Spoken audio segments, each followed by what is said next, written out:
그 주권자라는 게 뭐냐, 주권은이라는 게 뭐냐. 그러니까 우리 주권이라는 게 주인으로서의 권리를 가지고 있다, 뭐 그런 뜻이라고 생각할 수 있는데, 영어의 수버린티나 독일어의 주버레니테이트, 이것은 양도가 되지 않은 권리라는 뜻입니다. 누구에게도 양도할 수 없는 권리입니다.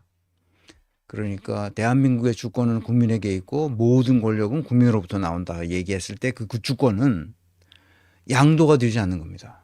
위임은 해줄 수 있어요. 위임은 다시 뺏으면 되는 거거든요. 위임했기 때문에 뺏으면 돼요. 근데 양도를 해주면 어떻게 돼? 그거는 그 권리가 그 사람에게 넘어가는 거잖아요. 양도. 우리 부동산 양도, 뭐 이런 그 채권 양도, 이 양도 일어나는 건 그 소유권이 그쪽으로 넘어가요. 주권이 그쪽으로 넘어가는 거예요. 근데 이 주권은 결단코 누구에게도 양도할 수 없는, 부모에게도 양도가 안 되고 자식에게도 양도가 안 되는 겁니다. 그 주권자라는 뜻은, 주권이라는 뜻은.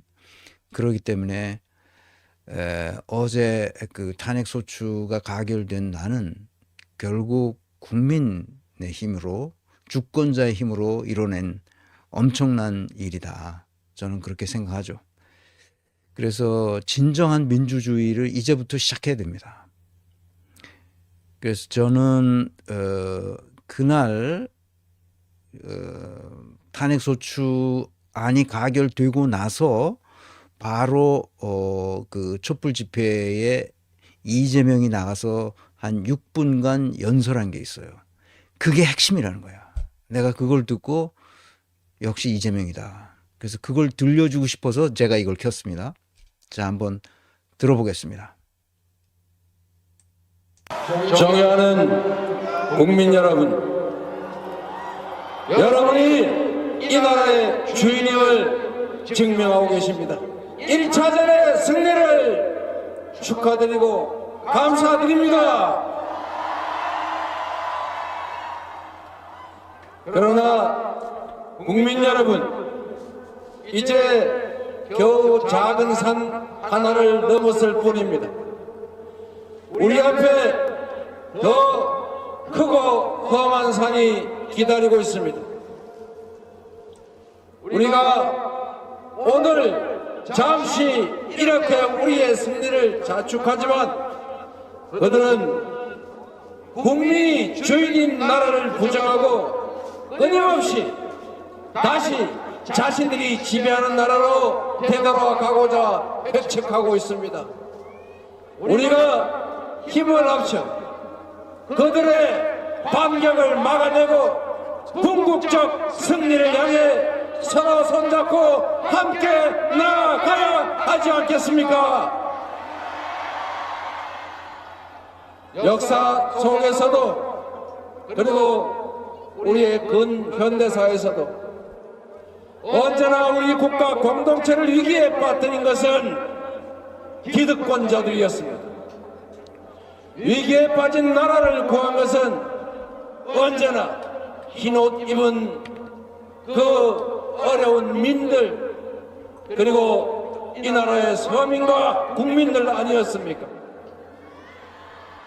나라를 위기에 구하는 것도 국민이었던 것처럼 오늘의 이 위기를 이겨나가는 것도 이 자리에 함께 하신 여러분과 이 장면을 지켜보고 계실 노심초사하는 대한민국 국민들 아니겠습니까? 비록 우리가 충동적이고 우발적이고 부족한 그 특정 세력에 의해서 이 고통의 순간을 견뎌내고 있지만 우리 국민들은 아름다운 불빛으로 이 나라의 주인이 국민임을, 이 나라의 역사의 주인임이 바로 우리 자신임을 확실하게 증명하는 바로 그 역사의 현장에 우리가 서 있지 않습니까? 우리는 이 자리에 이 아름다운 그러나 한편 고통스럽고 슬픈 불빛처럼 비록 힘들고 어렵지만 아름다운 미래를 향해서 새로운 나라를 위해서 희망 있는 세상을 위해서 함께 나아가고 끝내 이겨내야 하지 않겠습니까? 국민 여러분이 해내신 것입니다. 국민 여러분께서 새로운 역사를 쓰고 계시는 것입니다. 전 세계에 없는 무혈 촛불 혁명을 이뤄냈던 것처럼 다시 빛의 혁명을 만들어내고 있습니다.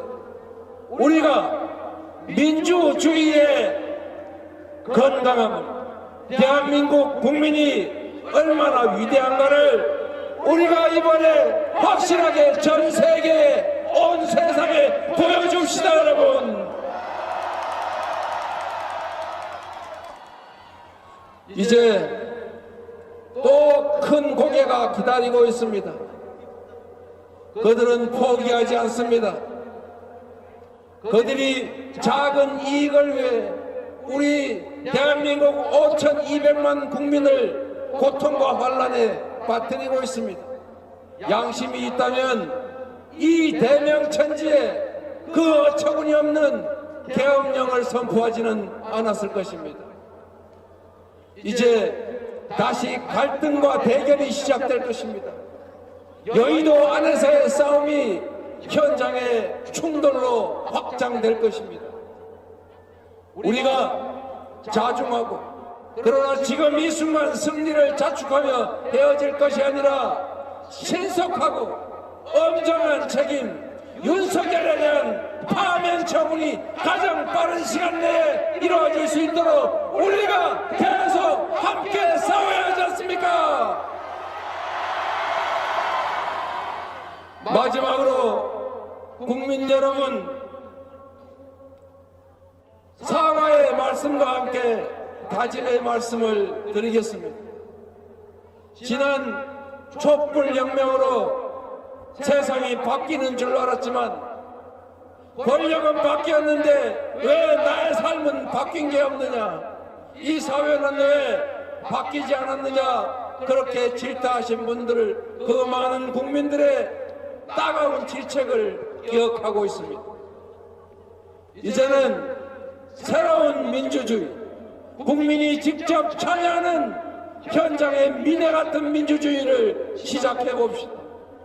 여러분이 국민의 한 사람으로서, 이 나라 대한민국의 주인으로서 무엇을 원하는지, 어떤 세상을 바라는지를 말씀하시고 그것이 일상적으로 정치에 관철되는 그런 나라, 새로운 나라 함께 만들어야 하지 않겠습니까? 정치는 정치인들이 하는 것 같아도 결국은 국민이 하는 것입니다. 국민의 충직한 도구로서 국민의 명령을 충실하게 이행하는 모습으로서 국민의 주권의지가 일상적으로 관철되는 진정한 민주국가, 민주공화국 대한민국을 함께 만들어 갑시다. 여러분 고맙습니다.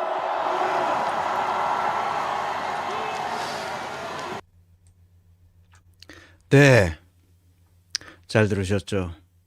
저는 몇 번 들었는데 매우 감동적인 연설이었습니다. 역시 이재명이다, 그렇게 말할 수 있겠습니다.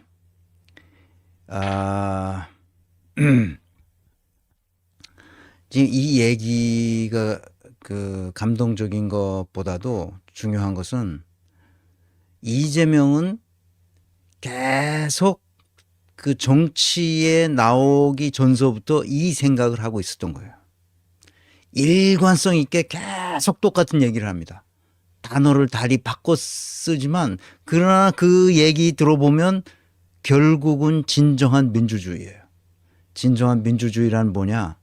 내가 생각하는 건강한 민주주의. 아돌프 가서가 썼던 바로 그 민주주의. 스위스 역사학자가 썼던 그 민주주의. 자치, 자립, 자주의 민주주의.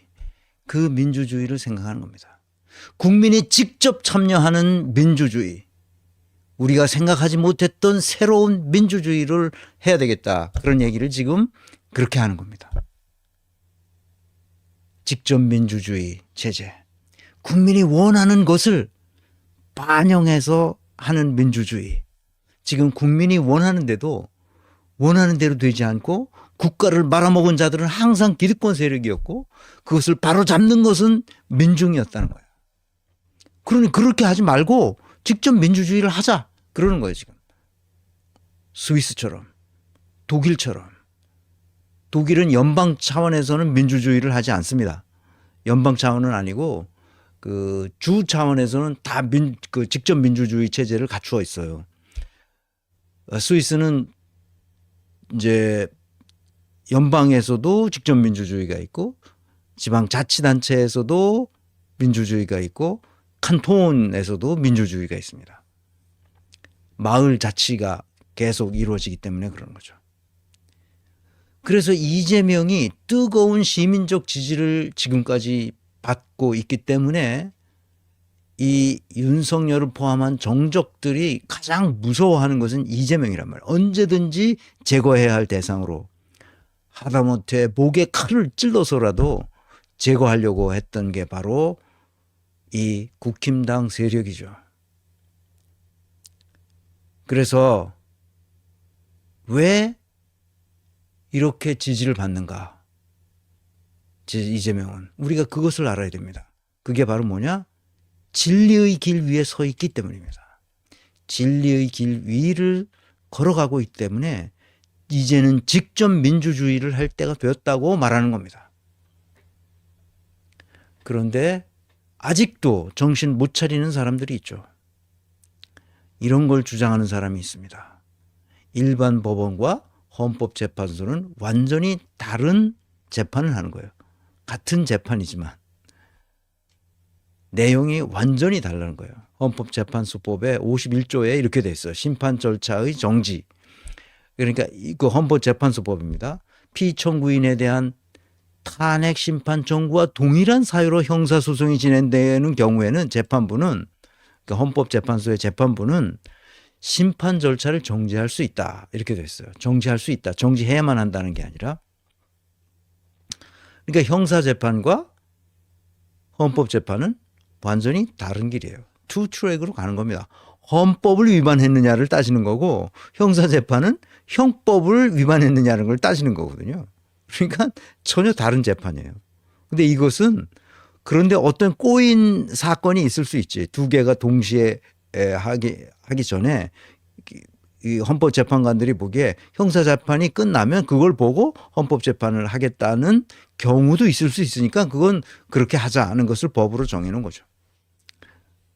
그럴 수 있다는 거예요. 그런데 이것은 너무나 명백한 헌법 위반 우현상에서 시작된 것이기 때문에 어떤 경우에도 헌법재판과 형사재판이 뭐 투 트랙으로 진행됐지 형사재판을 미리 보고 나중에 가서 헌법재판을 한다는 것은 말이 안 되는 겁니다.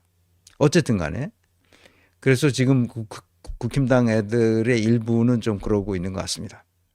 고위공직자의 거짓말에 대해서 탄핵과 징계의 일상화가 일어나야 된다는 겁니다. 탄핵을 두려워하지 말고 징계 처분을 두려워하지 말아야 됩니다. 이게 무슨 말이냐면 이 모든 사태, 오늘의 이 비극적 사태는 어디서 출발했냐면 거짓말에서 출발하는 겁니다. 아주 작은 거짓말에서 출발하는 거예요. 지금 오세훈 서울시장도 엄청난 거짓말을 했는데 서울시장을 하고 있어요. 박형준이 부산시장도 거짓말을 했는데 거짓말한 걸 뻔히 알면서 사람들이 뽑아주는 거예요. 국힘당 애들 지금 다 거짓말하고 있는데 그 뽑아주고 있는 거예요. 헌법을 위반하고 있는데 뽑아주고 있는 거예요. 그리고 큰 소리 쳐요. 그래서 이 내란을 일으킨